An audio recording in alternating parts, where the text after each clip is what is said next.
Today, we are diving into a very tense and highly consequential development in global trade: the escalating tensions between the United States and China over rare earth materials, which has triggered market volatility and potential geopolitical ripple effects.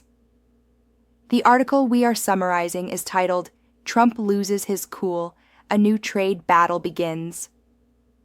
Rare earth materials, as many of you know, are critical to the modern economy. They power everything from smartphones and electric vehicles to advanced military equipment.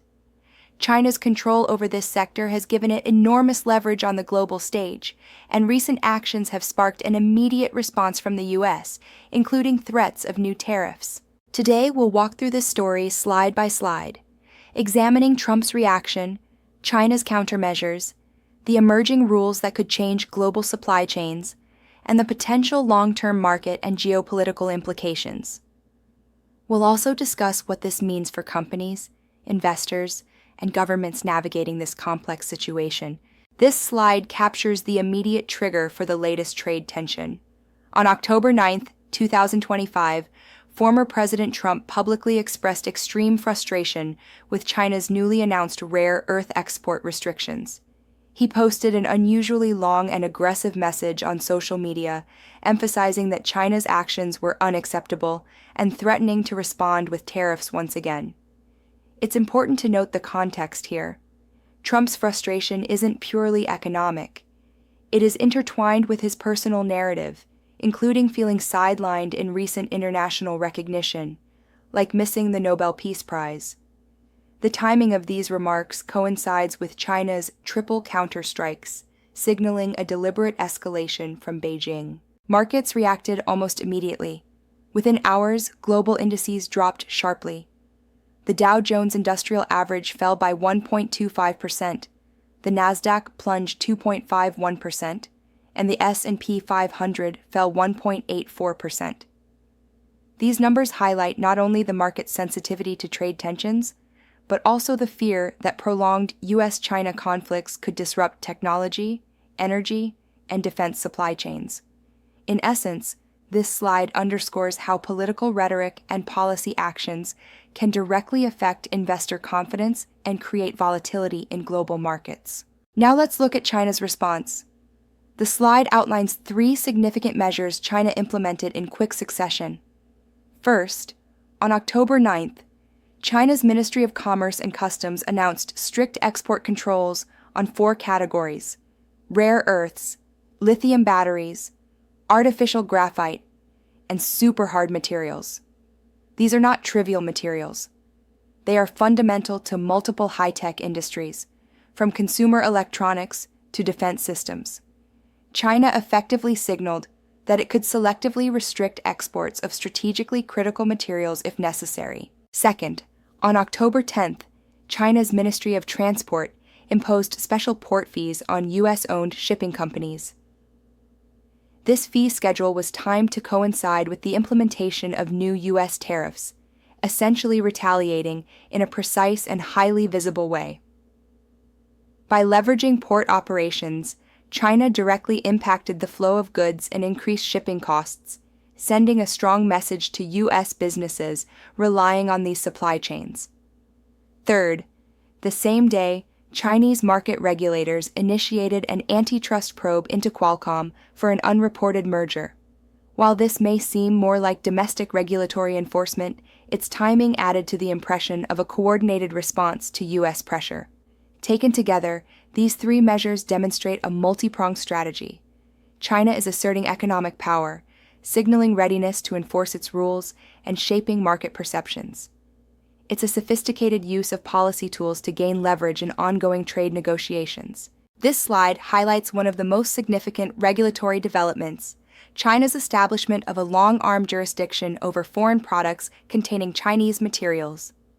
Officially codified in MOFCOM Notice 2025 No. 61, the rule requires that any foreign-made product containing 0.1% or more of Chinese rare earths must receive Chinese approval before it can be exported. The implications are profound. This includes not just physical goods but also technology, machinery, and services that use Chinese extraction, refining, or magnet-making technology. Essentially, China is asserting regulatory power over global supply chains, mirroring, in a sense, the way the United States has previously applied long-arm sanctions. Analysts have noted that this shifts leverage in a dramatic way. For the first time, the US and other countries reliant on Chinese rare earths are forced to comply with Beijing's approval system if their products contain even trace amounts of these critical materials. This fundamentally alters the negotiation dynamics and introduces a new layer of complexity for multinational corporations, particularly in sectors like semiconductors, EV manufacturing, and defense technologies. This clawback effect, where China learned from US sanction strategies and applied them in reverse, represents a strategic evolution in trade warfare, showing that economic power can be exercised not just through tariffs, but through supply chain control. This slide emphasizes China's near monopoly on rare earth production and refining. Currently, China controls 92% of global rare earth refining and 98% of heavy rare earth processing. The refining process itself is extraordinarily complex, often involving over 100 steps, making rapid replacement by other nations virtually impossible.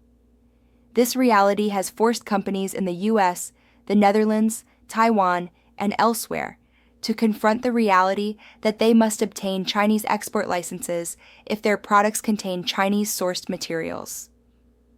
For the first time, the U.S. faces regulatory oversight on products that are traditionally considered domestic innovations or foreign-made goods. In practical terms, this constrains supply flexibility, raises costs, and increases geopolitical risk for companies operating internationally.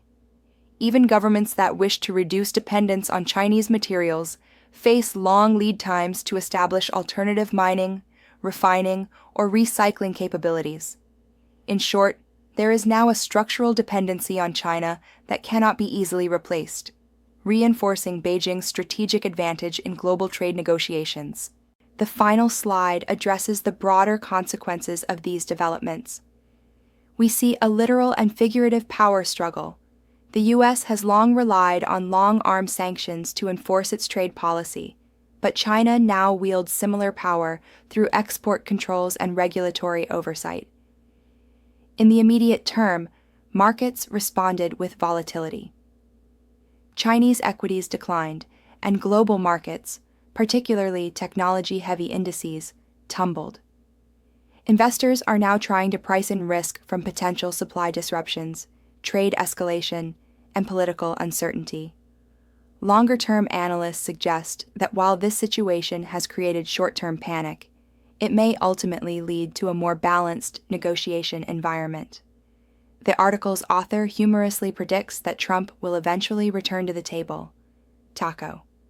Trump always chickens out, implying that rational negotiation may prevail despite initial threats. More broadly, this episode signals a shift to a new era of dual power in global trade. The US and China are now rewriting the rules of commerce, with supply chain control, strategic materials, and regulatory leverage becoming critical instruments of economic diplomacy. For investors, companies, and policymakers, this represents both risk and opportunity, highlighting the need to diversify supply chains, engage in strategic planning, and monitor geopolitical developments closely. Ultimately, the world has entered a phase where trade disputes are no longer just about tariffs or money. They are about control over foundational technologies and materials. This is the new battleground of the 21st century.